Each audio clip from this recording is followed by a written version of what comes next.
ท่านผู้ฟังทั้งหลายรายการธรรมะสำหรับวันนี้จากสถานีวิทยุแห่งนี้จะได้พูดเรื่องมงคลสืบต่อจากที่พูดมาแล้ววันนี้ถึงเรื่องมงคลที่มีพระบาลีว่าปฏิรูปเทสวาโสจะปุพเพจะกัตปุญญาตาอัตตสัมมาปณิธิจะเอตัมมังคลมุตตมังเป็นคำบาลีซึ่งจะแปลความง่ายๆว่าการอยู่ในประเทศที่เหมาะสมความเป็นผู้ได้มีบุญได้ทำมาแล้วแต่การก่อนและการตั้งตนไว้ชอบรวม3ประการเป็นอุดมมงคลนี่หมวดหนึ่งที่พูดมาจบไปแล้วหมวดหนึ่งก็3มงคลในหมวดนี้ก็มีมงคลอยู่3ประการด้วยกันจะพูดถึงประการแรกเสียก่อนคือการอยู่ในประเทศที่เหมาะสมปฏิรูปเทสวาสะโดยมากท่านก็แปลว่าการอยู่ในประเทศอันสมควรแต่ว่าที่แปลนี้ก็เพียงแต่เพื่อให้ท่านทั้งหลายได้ฟังเข้าใจง่ายขึ้นว่าประเทศอันสมควรนั้นก็คือประเทศที่เหมาะสมนั่นเองคำที่แปลมาเป็นภาษาไทยนั้นไม่สำคัญเท่าไหร่นักสำคัญที่การเข้าใจความเข้าใจในความหมายของแต่ละข้อแต่ละมงคลนั้นให้ดีก็แล้วกันเพราะเรามุ่งหมายที่จะให้ได้เอามาเป็นข้อคิดพิจารณาดำเนินชีวิตเป็นสำคัญปฏิรูปเทสวาสะหรือการอยู่ในประเทศอันเหมาะสมนั้นท่านกล่าวไว้ว่าประเทศที่เรียกว่าเหมาะสมนั้นคือประเทศที่มีบุญญกริยาวัตถุ3ประการมีทานศีลภาวนาเป็นต้นอยู่เป็นประจำและประเทศที่นวังคสัตตุศาสตร์ ของพระพุทธเจ้าได้เป็นไปรุ่งเรืองโชติช่วงชัชวาลมีการปฏิบัติกันอย่างเคร่งครัดรัดกุมประเทศเหล่านั้นเป็นเรียกว่าประเทศอันสมควรหรือประเทศที่เหมาะสมการอยู่ในประเทศเหล่านั้นก็ชื่อว่าเป็นอุดมมงคลการอยู่ในที่ใดก็ตามถ้าหากว่าที่นั้นเป็นที่ที่พรั่งพร้อมไปด้วยเหตุปัจจัยอันเป็นไปในทางฝ่ายดีแล้วก็จะชักนำบุคคลให้เป็นไปในทางดีได้ง่ายขึ้นแม้แต่การงานอย่างอื่นก็เหมือนกันเช่นคนค้าขายอยู่ในถิ่นที่เขาค้าขายกันก็มักจะค้าขายเป็นคนที่กระทำการเกษตรอยู่ในถิ่นที่เขาทำการเกษตรกัน ก็มักจะทำการเกษตรได้คล่องแคล่วอยู่ในที่ใดชุมนุมชนใดที่มีสิ่งที่เหมาะแก่ที่นั่นก็มักจะเป็นไปได้ง่ายในทางนั้นๆในเรื่องทางศาสนาเรื่องความดีความงามก็เหมือนกันการที่คนจะมีความดีความงามได้นั้นต้องอาศัยเหตุปัจจัยหลายอย่างไม่ใช่อย่างเดียวหรือ2อย่างการอยู่ในประเทศที่เหมาะสมนั้นเป็นประการหนึ่งเหมือนกันการอยู่ในประเทศที่เหมาะสมถ้าได้อยู่แล้วก็ทำให้บุคคลเป็นผู้ที่คลุกคลีอยู่ด้วยบุญด้วยกุศลด้วยความดีความงามเป็นเหตุให้หลีกออกจากทางที่ไม่เหมาะสมต่างๆสามารถที่จะปลีกตัวออกมาได้จากความไม่ดีนานาประการแล้วก็ไปสั่งสมบารมีคุณงามความดีได้ขึ้นโดยง่ายบุญญกริยาวัตถุ3ประการนั้น ท่านทั้งหลายก็เข้าใจกันอยู่แล้วคือทานศีลภาวนาในที่ใดเขามีการบริจาคมีการให้ทานกันถ้าพูดแบบยุคใหม่ก็อาจจะเห็นว่านั่นก็เป็นทางที่จะให้เราเสียเงินเสียทองที่อย่างนั้นต้องหลีกเลี่ยงให้ไกล จนกระทั่งบางคนว่าต้องหลีกเสียให้ไกลถ้ามีการเรียรายบอกบุญที่จริงเป็นการเข้าใจผิดไม่ต้องหลีกไปไหนมีเท่าไรก็ทำเท่านั้นแต่ว่าให้พิจารณาก็แล้วกันว่าเป็นการบุญการกุศลจริงหรือไม่ ถ้าหากว่าเป็นการบุญการกุศลจริงเรามีความสามารถที่จะทำได้เท่าไหร่ก็ทำไปเท่านั้นแล้วก็พยายามที่จะทำเจตนาคือความตั้งใจของตนให้เป็นไปด้วยดีทั้งสามการคือทั้งในเวลาทั้งก่อนแต่ที่จะบริจาคทานทั้งในขณะที่บริจาคทานและหลังจากการบริจาคทานแล้วพยายามที่จะให้จิตใจแจ่มใสปลอดโปร่งไม่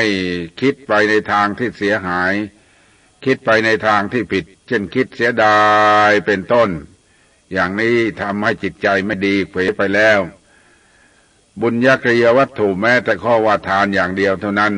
ก็ไม่ใช่ทำได้ง่ายถ้าจะทำกันจริงๆแล้วต้องอาศัยหลักหลายอย่างหลายประการการพินิจพิจารณาอันเป็นตัวปัญญานั้นก็รวมอยู่ในเรื่องของทานด้วยไม่ใช่เป็นตัวปัญญาไม่ใช่เป็นตัวทานแต่เข้าไปประกอบกับทานด้วยถ้ามีการพินิจพิจารณาให้ดีมีตัวปัญญาดีแล้วทานก็จะบริสุทธิ์ผ่องใสแจ่มใสทำให้มีผลมากการให้ทานยังต้องประกอบด้วยคุณธรรมอีกด้วยคือต้องมีเมตตาธรรมแล้วจึงให้ทานมีกรุณาธรรมแล้วให้ทานอย่างนี้ถ้าหากว่าให้ทานไปด้วยอำนาจแห่งความลุ่มหลงเฉยๆสักแต่ว่าทำตามกันไปย่อมจะมีผลน้อย ผลนั้นได้อยู่แต่ว่ามีผลน้อยจะมีผลเฉพาะในปัจจุบันทันตาเห็นว่าได้ทำสิ่งนั้นสิ่งนี้ถ้าไม่มีชื่อเสียงคนรู้จักว่าได้ทำสิ่งนั้นสิ่งนี้ไว้แต่ว่าผลที่จะสุขใสแจ่มใสภายในการข้างหน้านั้นน้อยลดลงไปจึงมีความจำเป็นที่จะต้องทำปัญญาให้มีขึ้นในขณะที่จะให้ทาน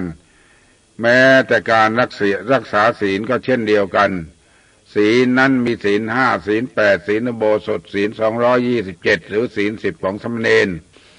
จะรักษาศีลจะเป็นศีลประเภทใดตามก็ต้องเข้ามาช่วยเหมือนกันไม่ใช่ว่ารักษาอย่างเดียวแล้วไม่ต้องใช้ปัญญาต้องมีการพินิจพิจารณาให้ดีว่าที่เรารักษาศีลนั้นข้อที่หนึ่งไม่ทำปาณาติบาตได้มีการเว้นอย่างไรแล้วทำใจให้แช่มเบิกบานอย่างไรข้อที่สองอทินนาทานไม่ลักของเขาไม่ถือของเขาที่เขาไม่ได้ให้เราได้ทำแล้วมีความแช่มชื่นในจิตในใจอย่างไรจิตใจของเราคิดที่จะให้ไม่ใช่คิดที่จะลักขโมยประการที่สามกาเมสุมิจฉาจารการประพฤติผิดในกามเราละเว้นได้ไม่ประพฤติผิดในกามในบุตรปัญญาในสามีของเขาก็ชื่อว่าเราได้ทำสิ่งที่ดีที่งามแล้วทำให้จิตแจ่มใสปลอดโปร่งพิจารณาเห็นชัดลงไปว่าการที่ประพฤติผิดในกามในบุตรธิดาของเขาในสามีภรรยาของเขานั้นเป็นโทษแล้วสามารถที่จะละเว้นทำได้อย่างนั้นเป็นความแจ่มใสในจิตในใจของเราเองเรารู้สึกสบายอกสบายใจรู้สึกที่รู้ว่าเราได้ทำดีไว้ศีลข้อที่สี่มุสาวาทการไม่พูดเท็จแต่ละครั้งก็มีปัญญาพิจารณาให้เห็นลงไปว่าเราไม่ได้พูดเท็จพยายามที่จะหลีกเลี่ยงการพูดเท็จคำใดที่เป็นคำเท็จแล้วเราพยายามที่จะหลีกเลี่ยงไม่ให้เกิดขึ้นในวาจาของเรา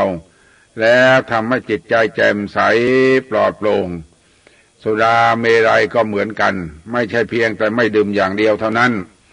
แต่ว่ามีความพินิจพิจารณาเกิดปิติโสมนัสว่าละมาเสียได้ปลีกตัวออกมาเสียได้จากของมึนเมาต่างๆของมึนเมาต่างๆนั้นทำให้ชีวิตของคนมึนเมาตามของที่มึนเมานั้นไปด้วย แต่การปลีกตนออกมาเสียได้อย่างนี้ก็ทำให้ชีวิตไม่มึนเมาเมื่อไม่มึนเมาอย่างนี้ก็เป็นอะไรก็แจ่มใสปลอดโปร่งการพินิจพิจารณาอย่างนี้ควบคู่กันไปแม้แต่การรักษาศีลนี่หมายถึงว่าให้ได้ผลเต็มที่ตามที่ท่านว่าบุญญกริยาวัตถุ3ประการนั่นเองแม้ภาวนาการเจริญภาวนาก็เหมือนกันการเจริญภาวนาเป็นการปฏิบัติในทางจิตใจแต่ก็ต้องมีความมุ่งมั่นเมื่อมีความมุ่งมั่นทำได้แล้วเกิดปีติโสมนัสว่าเกิดมาแล้วก็ได้เจริญภาวนาจะมากจะน้อยก็ตามเถอะแต่ได้เจริญภาวนากับเขาสามารถที่จะทำจิตใจให้เป็นภาวนาได้แม้แต่การสวดมนต์ไหว้พระก็ยังดีแม้จะไม่ได้นั่งกรรมฐานโดยตรงเพียงแต่การสวดมนต์ไหว้พระก็ยังดีแล้วให้จิตใจพ้นออกมาจากบาปจากอกุศลสักชั่วครู่หนึ่งสัก5 นาที10 นาที15 นาที20 นาทีถือถึงชั่วโมงก็มีความดีอกดีใจปลื้มใจเป็นส่วนแห่งภาวนาอย่างนี้ก็กล่าวได้ว่าเป็นบุญญกริยาวัตถุบุญญกริยาวัตถุทั้ง3ประการถ้าคือทานศีลภาวนานั้นถ้าในที่ใดมีการบำเพ็ญกันดังที่กล่าวมาโดยสังเกตนี้แล้วก็กล่าวได้ว่าการที่จะอยู่ในที่นั้นก็เรียกว่าอยู่ในที่ที่สมควรการอยู่ในที่อย่างนั้นเมื่อเขาให้ทานกันก็เป็นเหตุที่จะได้ให้ทานเมื่อเขารักษาศีลกันก็เป็นเหตุที่จะรักษาศีลการจะเขาเมื่อเขาเจริญภาวนากันก็เป็นเหตุที่จะให้ได้เจริญภาวนาจึงเรียกว่าการอยู่ในประเทศที่เหมาะสมหรือประเทศที่สมควรเป็นอุดมมงคลเพราะว่าเป็นเหตุเป็นปัจจัยอย่างนี้เองแม้แต่เพียง3ประการเท่านั้นถ้าดูแลเป็นของง่ายไม่ใช่เป็นของยากแต่จะทำให้เกิดผลจริงๆนั้นก็ต้องอาศัยการพินิจพิจารณามีปัญญาเข้าไปควบคู่กับการปฏิบัติบำเพ็ญคุณงามความดีนั้นๆไว้ไม่เพียงแต่ว่าทำตามกันไปหรือทำตามเขาไปเขาทำอย่างไรก็ทำตามเขาไปอย่างนั้นนั่นก็เป็นแต่เพียงว่าได้ทำได้กระทำความดีเหมือนกันแต่ว่าไม่ได้ผลอย่างเต็มที่อย่างบริบูรณ์แล้วจะว่าการอยู่ในประเทศที่มีการให้ทานอย่างนั้นแล้วทำไมจึงไม่เป็นอุดมมงคลแก่ชีวิตและมีแต่คนอื่นเขาทำเราไม่ได้ทำหรือเขาทำกันเรื่อยมีการให้ทานกันเรื่อยมีการ รักษาศีลกันเรื่อยมีการเจริญภาวนากันเรื่อยอยู่เสมอแต่เราไม่ได้ทำอย่างนั้นแม้จะอยู่ในที่นั้นก็ไม่เรียกว่าอยู่ในประเทศที่เหมาะสมหรือสมควร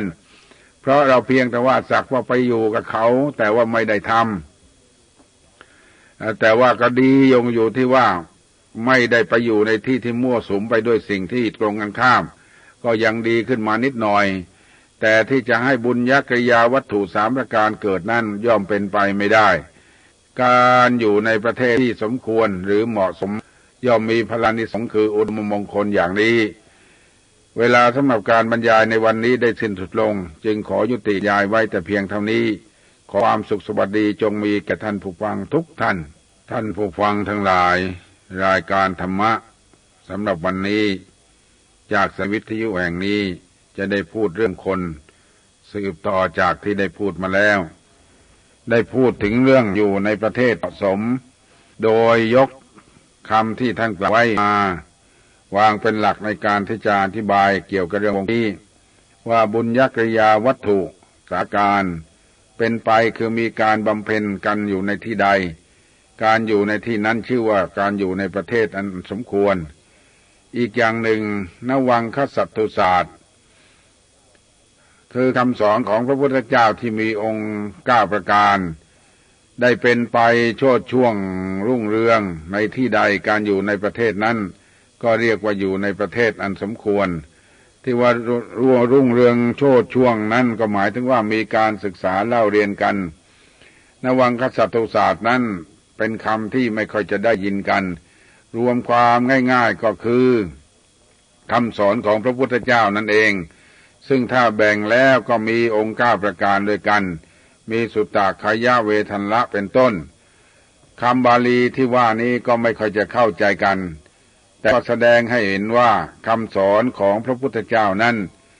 มีองค์พร้อมทุกอย่างจะเป็นปัญหาก็ตามจะเป็นธรรมะที่ลึกซึ้งก็ตามจะเป็นธรรมะธรรมดาทั่วไปก็ตามก็มีอยู่พร้อมมีตัวอย่างมีอุทาหรณ์มีข้อที่จะยกมาให้เห็นจึงเรียกว่ามีองค์9ประการองค์9ประการนี้ถ้าจะกล่าวโดยสรุปแล้วท่านอย่างในปัจจุบันนี้ก็คือพระไตรปิฎกนั่นเองพระไตรปิฎกก็มีพระวินัยปิฎกพระสุตตันตปิฎกพระอภิธรรมปิฎกพระไตรปิฎกทั้ง3ประการนี้ก็เป็นที่รวมแห่งนวังคสัตตุศาสตร์หรือถ้าจะพูดให้ใกล้เข้ามาที่สุดก็คือพระธรรมวินัยพระธรรมวินัยนั่นเป็นที่รวบรวมคำสอนของพระพุทธเจ้าและคำสั่งของพระพุทธเจ้าทั้งหมดที่พระองค์ได้ทรงบัญญัติสิกขาบทต่างๆไว้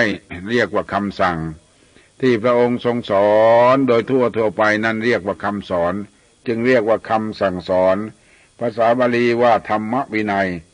พระธรรมวินัยก็เมื่อหลังจากพุทธปรินิพพานพระพุทธเจ้าผ่านไปแล้วก็ได้มีการสังคายนาร้อยกลองรวบรวมประมวลให้เป็นสะดวกแก่การที่จะศึกษาค้นคว้าต่อไปในภายหน้าจึงได้กำหนดขึ้นมาเป็นพระไตรปิฎก3ประการคือพระวินัยปิฎกประการหนึ่งพระสุตตันตปิฎกประการหนึ่งและพระอภิธรรมปิฎกประการหนึ่งแม้แต่ปิฎก3ประการนี้ฟังแล้วก็ยังยากเพราะว่าสำหรับคฤหัสถ์นั้นไม่ค่อยจะได้ศึกษากันอย่างแท้จริงว่าพระไตรปิฎกนั้นเป็นอย่างไร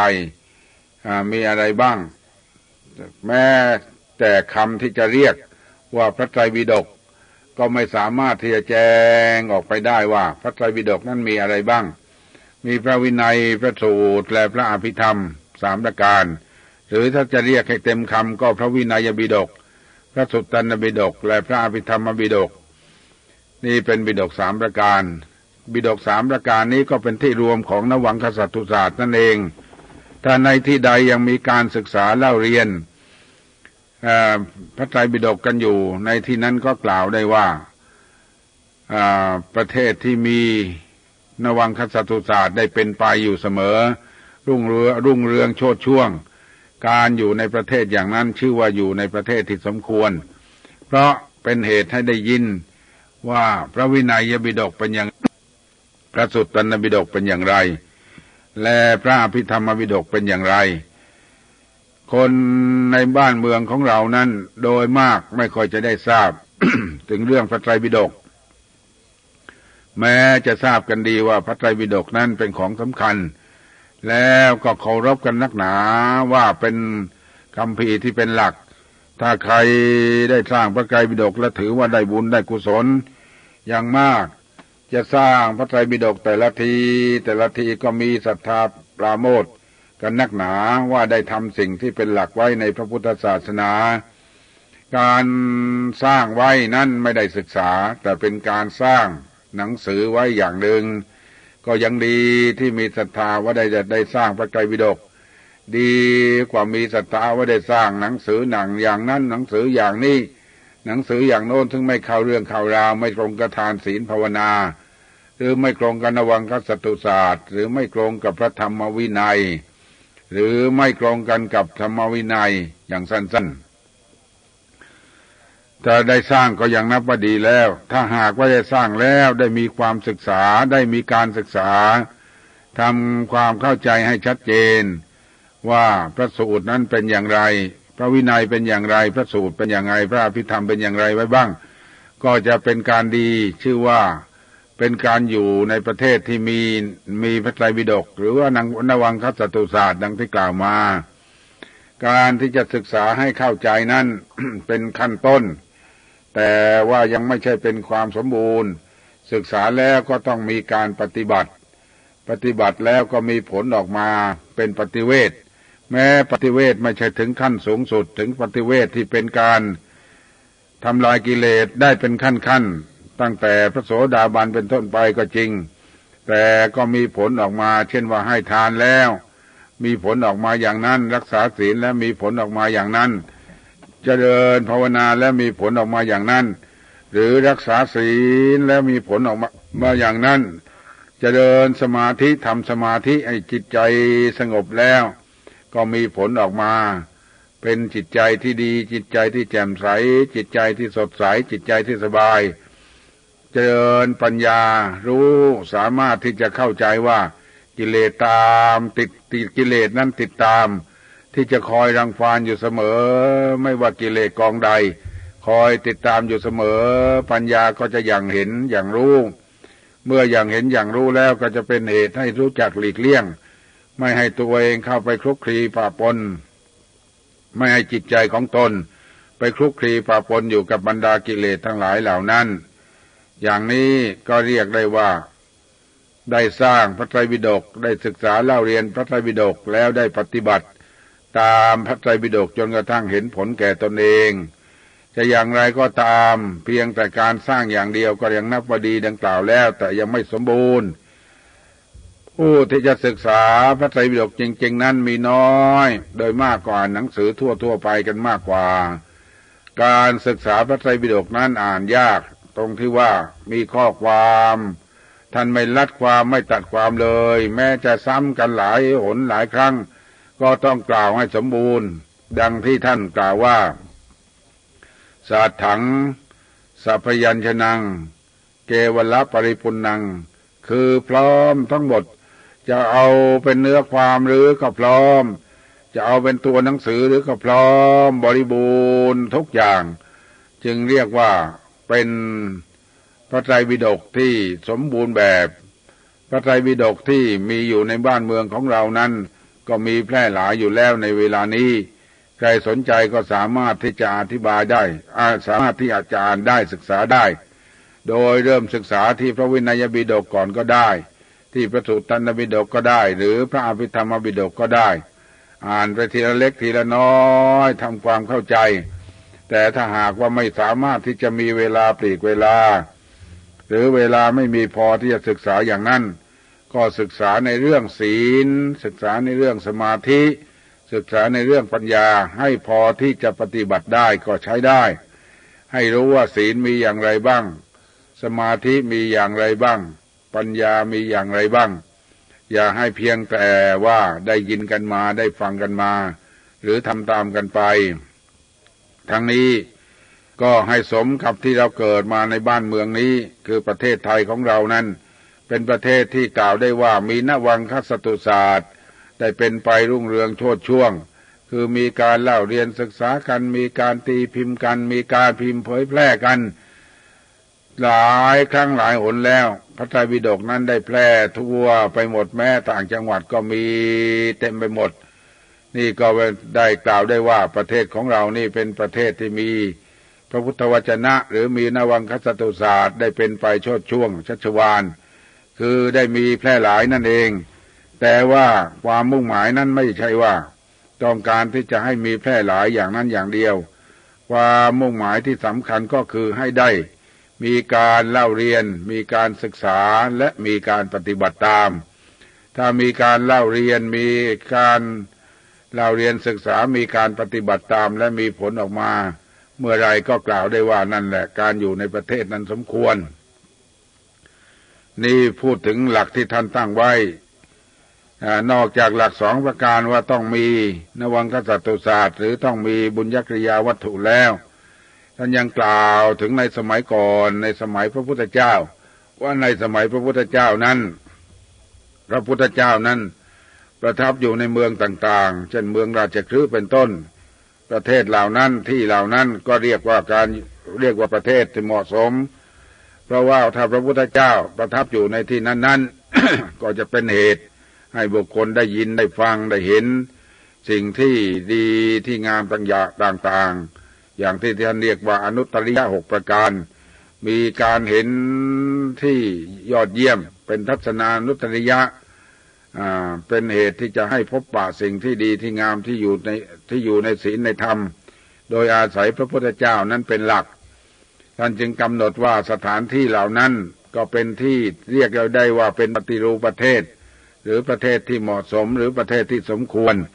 แต่ไม่ใช่หมายความว่า เป็นอยู่อย่างนั้นตลอดกาล